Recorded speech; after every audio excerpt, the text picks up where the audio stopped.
biko gaay jappé diko yobbu dañ ko ne ab jihadiste nga lañ ko tuumal loolu lañ ko tuumal japp ko génné ko kërëm tagalé ko njabotam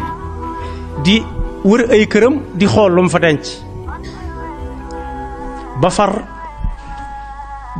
bañ guñ ko bañ fess lool ci ni ñi sété ay bagasam ak añaane guñ ko añaane ak ndax ni ñi enquêté ak njabotam mu ne leen nak li ngeen wax deug la man day ci jaamu yàlla yi laa bokk ci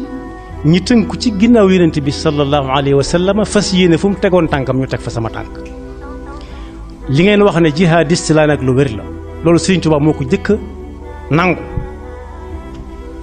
waaye nag damay jihaad ngir yàlla sama jihaad nag mooy ci xam-xam bu leer lay tege ak jëfe xam-xam bu leer ak jëfe xam-xam أخرجتموني ناطقين بأنني عبد الإله وإنني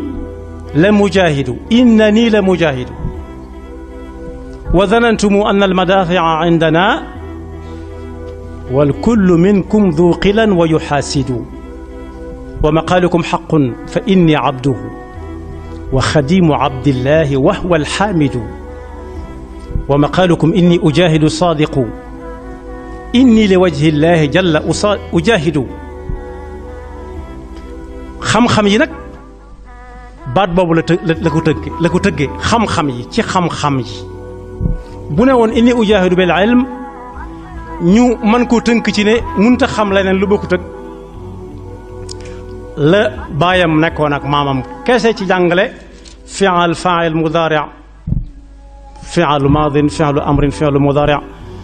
jàngale maska yi jàngale xaraf yi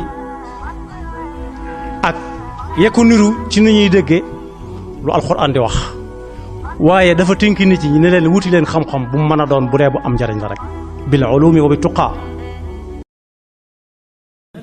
dal leen ak jàmm ci seen chaîne bii di ANR TV ngir mënti am suñuy vidéo fu ngeen mënti nekk da ngay abonné te bës cloche de notification bi ngir am suñu yeneeni vidéo yu ñëwagul jërë ngeen jëf